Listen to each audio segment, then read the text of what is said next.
Olatz Salvador, ongi etorria, Eskerrik uda goiena, ostera egan ekitaldira. Kontzertu emateko joteko desietan zaude? Bai, egia esan batzutan olako zortea izaten dugu leku berezietan jotzeko deitzen digutelako eta oso pozik egia esan. Hau leku berezia da, baina baita ere memoriari dagokionez, ez bakarrik paraje geografiko ikaragarria delako. Ondarroan gaude, Saturraran kartzela gertu daukagula. Andraskoi, txorakeria handiak, egin zizkieten hemen paraje honetan. Zelan sentitzen zara zu hemen, memoria historikoa biltzen duen toki berezi honetan? Kontraesankorrak dien sentimendu batzuk dauzkat, alde batetik hori leku hain polit batean oso eroso sentitzen naiz eta liberean jakin dut hemen gertatu zen guztia. Ikusi nun gainera pelikula bat honekin lotutako egoera batekin eta benetan uste dut ez dela nahikoa hitz egiten honi buruz eta eskola guztietan jakinarazi beharko zegutela hemen gertatu zena. Nola zan, Izarren hautza? Izarren hautza zan, pelikula? Izarren hautza edo Izarren argia? Izarren argia. Barbara Goenaga... Horixe. Gogoan daukat ez dena hori, ez? Barbara Goenaga sartzen dutenean putxu horretan edo eta purka-purka dijoa... Bai, basakiri pila bat. Olatz, izan daiteke musika memoria berpisteko edo memoria bizitzeko modu bat? Izan daiteke. Azkenean bakoitzak badauka bere memoria eta memoria txiki horietaz osatzen da agian historia, ezakit. Baina bai, izan daiteke, kanta batean azkenean edozein lekutara jun zaitezke ez eta izan daiteke norberaren memoria eta izan daiteke noski memoria kolektibo bat ere. Eta izan daiteke adibidez ahazteko kantatzea, ez ahazteko baino. Ezakit zer esan, ez dut inoiz pentsatu. Baliteke, baina agian ahazteko kantatzen diozun hori nahi baino gehiago gogoratuko duzu, ez? Askotan abesten baduzu behintzat. Zure kasuan, nondik jaiotzen dira kantak azkenengo disko honetan, hau bai? Nire kasuan egia da ariketa terapeutiko bat egon dela kanta horien atzean eta prozesu ez hain errex batzuk gordetzen dituzten kantak badaudela. Eta agian ez da ahazteko baizik eta sendatzeko izan daiteke. Behin eta berriz abestuta, azkenean nik uste zauri hori pixkanaka garbitzen doala eta nolabait agian sendatzeko bidea hartu dezakela. Aho, ual. Horren fonetikoa dana eta era berean bisuala, ez? Aho, ual bat. Nondik dator kontzeptu hori, zuretzat, zure iruditerian? Nire bizitzara iritsi zen Elu Jarriztegiari esker. Importante, Elu Jarriztegia gure askotan erabiltzen dudala. Bai. Eta begiratu jakina izan nuen gaztelerazko rienda hitzak ea ote zuen itzulpenik eta horrela jakin nuen hitz hori existitzen zela, ez nuen ordura arte inoiz entzun. Eta asko gustatu zitzaidan hori fonetikoki joku asko ematen zuelako eta gainera gaztelerazko konotazio zehatz bat duen hitz batek batean euskeraz galtzen duelako edo guztiz kontrakoa aditzera eman dezakelako eta joku hori gustatu zitzaidan. Euskaraz agian eskorragoa da? Bai, edo agian beste alde erakusten digu, ez? Gazteleraz zaldiaren egoera agian ez da islatuta ikusten tomar las riendas batean eta euskeraz agian bai, ez? Euskaraz agian zaldiari buruz hitz egiten da eta ez gidariari buruz. Hartu behar izan dut txuleta, gogora ekartzeko azkenengo disko honetan izan dituzun kolaborazio danak, baina seguru baten bat bidean utziko dudala. Idoia Zurmendi, Alaia Martinen letra, Kanela Bakarenak baita ere, Rozalenekin kantatu duzu, La Mare, Garaziz Naolako bai diskoan dago, Pablo Novoa, Iban Ferreiro. Kolaborazioak ez daiteke disko berriaren oinarri sendoetako bat direla? Egin behar ziren gauzaioetako bat. Ez nuke esango. Niretzako dira kolorea ematen dioten ekarpenak eta denek aberastu dute niretzako lan hau eta agian ez zain bakarrik sentitzeko saiakera batean ere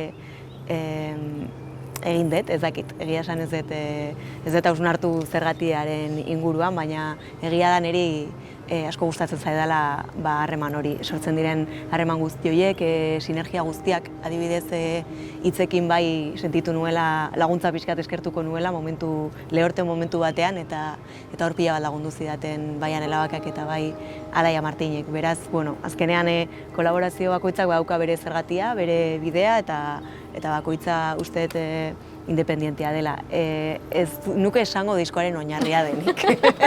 Pentsatu nahi dut hori negandik jaio den zerbait dela. Aldaketa handia dago, ez? Lehenengo diskotik bigarrenera, zugan, ez da nahi dut.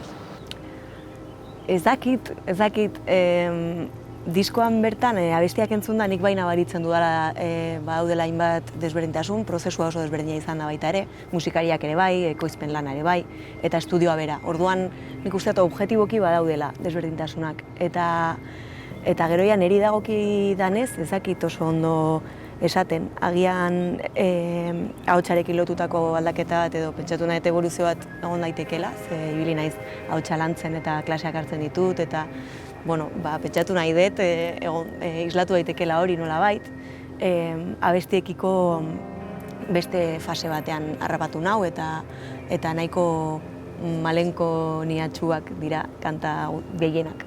Nik uste nuen ilunak zirela, baina jende askok esan ditez eta argitasun asko daukatela, eta orduan ja iristen da puntu bat nuen ez dakidan, ja definitzen bigarren diskoa, lehenengoa, ni prozesu bakoitzean pixka galtzen naiz. Nolakoa da arrakasta daukan edo entzuna dan lehenengo disko bat egitetik bigarrenera salto egitea? Niretzako oso zaila. Nik uste nuen lehenengo diskoa izango zela zaiena, azkenean zerotik abiatzen zedalako eta gauza asko haindikan ikasteke dituzulako. Baina musikan ibilbidea egindakoa zinen, ja? Bai, baina ez da gauza bera norberak hartzen duenean pixu guztia eta erabaki asko pilatzen dira eta behar du, nik behintzat behar dut egoera bat duen oso indartsu egon behar nahi zen, ze bestela gainezka egiten dit, hainbeste kudeaketan ere gain hartzeak eta... Ardura guzti horiek. Bai, eta esan behar dut ez dela erresa, ez zaidala bat ere erresain, eta esango nuke gainera gogorra egin zaidala momentu askotan. Azkenean, kanpotik begiratuta ezin dalako imaginatu ere egin zenbat erabaki hartu behar dien egun bakoitzean, zenbat entzunaldi eman behar zaizkion gauza bakoitzari, gertatu ziren hainbat gauza bidea zaildu zutenak baita ere, eta nik eskertuko nuke ukitzea ez dakit nola deitu, baina coach bat edo laguntzaileren bat prozesu guztian zehar pixu hori banatzeko. Baina zeintzuk dira erabaki horiek? Zeintzuk dira kostatzen zaizkizun erabaki horiek? Nik zeakit, ahotsaren volumena edo gitarra batek sonatu behar duen horrela edo bestela? Horako gauzak? Izan daitezke erabakiak, izan daiteke erabaki batea estribillo bat errepikatuko dezun, ea bateria soinu hori erabiliko dezun edo beste bat, hitzei dagokien ez ere azken ordura arte egon naiz hitz hau aldatzen, letra berri bat sortu, hau hartu erotzen. Abesti baten bat sortu nuen aurreko gauean, letra amaitzutzat eman nuen ez nekalako beste aukerarik ja, eta gero ja diseinuarekin lotuta, nasketarekin lotuta, daude hori erabaki txiki pila bat daude, baitxe bertan ez zaizkita hainbeste etortzen, adibidez, erabaki eta lana. Adibidez gogoratzen dut, masterraia fabrikara bidali genunean, hauetako batean konturatu nintzela ez zela bertsio hori. Eta ez den masterraren azken bertsioa, azken aurrekoa edo olako goren bat zen. Eta momentu batean letra bat pixkat atzerago zegon, eta horregatik zen tontakeri bat zen, baina erabaki behar izan unean 500 euro galdu eta ondo egin, hori egin nula. Eta edo agian inor konturatuko ez zen gauza bat horrela utzi, baina aldatu nuen. Behin horreaino iritsita, esan jat pena galitzak eta Zaiatuko gara ondo egiten, edo ni behintzat nire buruarekin lasi geratzen, hori, ez? Bai. Geratu zara lasai azkenengo diskoarekin? Bueno, ez dakit zer esan. Orain atzera begira, gauza batzuk ez nituzke horrela egingo, eta Eta, bueno, adibidez, ekoizpenarekin lotuta, badaude ekoizle batekin lan egin dut, Pablo Novoarekin, eta badaude erabaki asko negoziatu behar izan genitunak. Eta, bueno, azkenean, gauza guzti horiek uste dut ematen dizutela bide bat edo behintzat ideia batzuk, abiapuntu bat, hurrengo lan baterako ikasten duzulako nondik jo nahi zuen eta nondik ez. Orduan, hobeto ez nuke ezer aldatuko, ze bestela ez litzake inoiz bukatuko disko hori, eta ja bukatu da. Baina bai gaur egun ez dituzkela gauzak zehazki horrela egingo. Zer esango zenuke, prozesu honen ostean, hau da, 2 diskoak kaleratzearen ostean, daia oholtzaratzen hasia zarela, esan duzu prozesu batak agian ez duela bestearekin horrenbesteko zerikusia izan, edo izan dela urrenkera logikoa, ez, batetik bestera. Zer esango zenuke, bai edo bai ikasi duzula dagoeneko? Pentsatu duela urte batzuetako olatz, eta gaur egungoa. Ze beldur zituen eta zelan ikusten duzun gaur zure burua? Nire buruari asko esaten diot, ni zerbaitekin lasai banago edo erabaki batekin edo kanta batekin edo zer dena delakoarekin ni lasai banago eta nire erabakia izan bada eta nik horrela nahi banuen, horregon daitezken epaiak pixkate nigandik aldentzen saiatu naiz. Ze askotan buelta pila bat emate izkiet gauzei, ez dut lortzen gauzak iztea, eta orduan hori infernu bat izan daiteke jarraitzen badezu, egin dituzun gauzei bueltak ematen, edo jendearen epaiei beldur, haiterren beldur, ez dut guztiz kendu, baina bide bat da, eta behar dudan zerbait da azkenean lasai egoteko nire buruarekin, ze azkenean olako esposizio maila bat daukazunean, jendeak zutaz hitz egiten du, jendeak zutaz gezurrak esaten ditu baita ere, eta daude prozesu batzuk pixkat mingarriak direnak eta hortik ikasten da, azkenean hori, lehen esan dizudanera bueltatzen naiz. Nire buruakin lasai baldin banago eta nire gorputzak hori eskatzen bazidan momentu hortan, horrekin aurrera, hori bada ikasi dudan gauza bat. Gero egon daitezke beste asko, ez? Ahalduntze prozesu konstante hortan ikasten diren gauza txikiak eta nire buruari errepikatzen dizkidanak askotan. Ondo ezagutzen duzu gure herriko musika eszena, hain zuzen ere, musikarin zaudelako, baita ere emakumezko musikarien artean eta zaiatzen zaretelako hor giharra egiten da. Eta zortez mugimenduan jarraitu duzulako, plazaz plaza, ateratzen, Euskal Herrian ere. Nola dago gure eszena Olatz? Hombre, ez da momentu honena. Gure eszena aktiboen egon den momentua ez da. Eta talde gehienak zoritxarrez joezinik dabiltza. Eta honek ekarriko duen zuloa zaila izango da. Zaila izango da berreskuratzea. Areto aldetik ikuset egitura guztia, martxan jartzea ez dela erresa izango. Galdu ditugun plazak berreskuratzea, ez? Hori da. Instituzioen laguntza behar da, baina hemengo eszena alternatiboa berreskuratu behar dugu baita ere. Eta batez ere, hasten ari diren taldeak babestu, ze guztiok egon gera hasiera hortan eta babesik ez badaukazu iaia ezinezkoa da aurrera egitea. Nik uste dut eszena anitzago hori sustatu beharko genukela baita ere, ez bakarrik publikoa ekarriko dizun talde bat, baizik eta beste zerbait aportatu dezakena eta pixkat uste bera eta zazten ari gerala. Eszena undergroundago bat, esperimentalago bat, hori, irrati formulan ez zuten segun hori dena, ez? Uste dut oraindikan lan handia daukagula zoritxarrez hor. Eurek plazak izan ditzaten baita ere jotzeko dinozu edo ez diagulako tarterik egiten, oroan? Denetik pixkat. Egoera honek dena zaildu du, baina lehendik ere nik uste talde askori ez zaiela eman daukaten balioa eta azkenean talde gutxik monopolizatzen dutela euskal eszena eta nik zer esango dizut, 20 kontzertutik gora eman ditugu Urtarrietik honea, ez? Orduan igual akaparatzea joietako bat ni naiz. Eta ni nire aldetik eta nire nire proiektuari begira oso pozik nago, baina badakit salbuespen bat izan naizela, oso zorteduna izan naizela, eta ez dela realitatea. Eta jende asko oso gaizki pasatzen ari dela egoera honekin bereziki, eta lehendik ere bai baldintza horretik, prekaritatea oso presente dagoelako, eta beste hainbat gauza. Azten batek utzi duten diskoa azkenengo momenturako, jakin ez, atera edo bai, edo joko duten, ez, merezi duen ateratzeak, sikiera.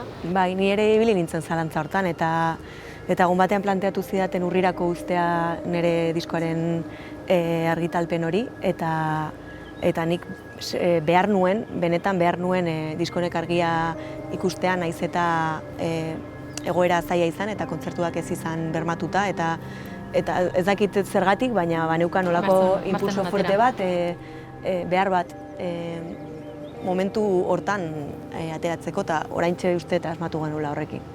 Eta errepidea zelan ematen zaizu? Esan duzu, hogei kontzertutik gora, baina nola da? Errepidean ibiltzea gora eta bera, gainera bakizunean hainbeste jendek ezin duela, eta zuzortekoa zarela momentu horretan. Naiz eta solautak gaur egun merkeagoak izan, ez? Aforo erdian. Ez esan hori. Ez da maltzurkeria.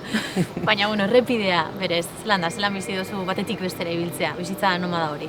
Niri asko gustatzen zait, eta nik orain egin dut saiakera musikan ere ogibide bilakatzeko, eta orduan errepidean egotea zen nire kasu honena, nire aukeren espektro hortan gertatu ziteken onena hori zen. Orduan, niri asko gustatzen zait, bai gidatzea, bai furgonetako momentu horiek bizitzea, ezkenean giro oso ona daukagu lantalde guztian, eta esan behar da Euskal Herria ez dela hain handia eta ez ditugula ere hainbeste kilometro egin, ez dakit, estatu mailan mugitzen diren taldeak edo mundu mailan bira egiten dituztenak, horien kilometroak ez dira bat ere konparagarriak gurekin. Orduan, alde hortatik ere nahiko zortedun sentitzen naiz, ze azkenean kontzertu bat eman eta ordubetean lokalean egoteko aukera izatea, gehiago esan lujo bat dela esan dezaket. Eta eskertu ditugu baita Madrid eragindako irtenaldia adibidez, kilometro gehiago dira eta baldintzak okerragoak izaten dira, baina kriston txutea izan zen hor jotzeko aukera izatea baita. M30ean eskalestria egitea. Hori ez da hain erresa. Horregatik zikiera. Aipatu duzu lantaldearekin oso gustura zaudela. Aldatu da giroa, lantaldeko kideak aldatu direnean. Edo bilatzen duzu jendea, ez dakit, zuri beste gauza batzuk emateko, beste plastizidade bat, beste sormen bat sortzeko lantaldeaz aparte ere, behar duzu beti hor egon piztuta.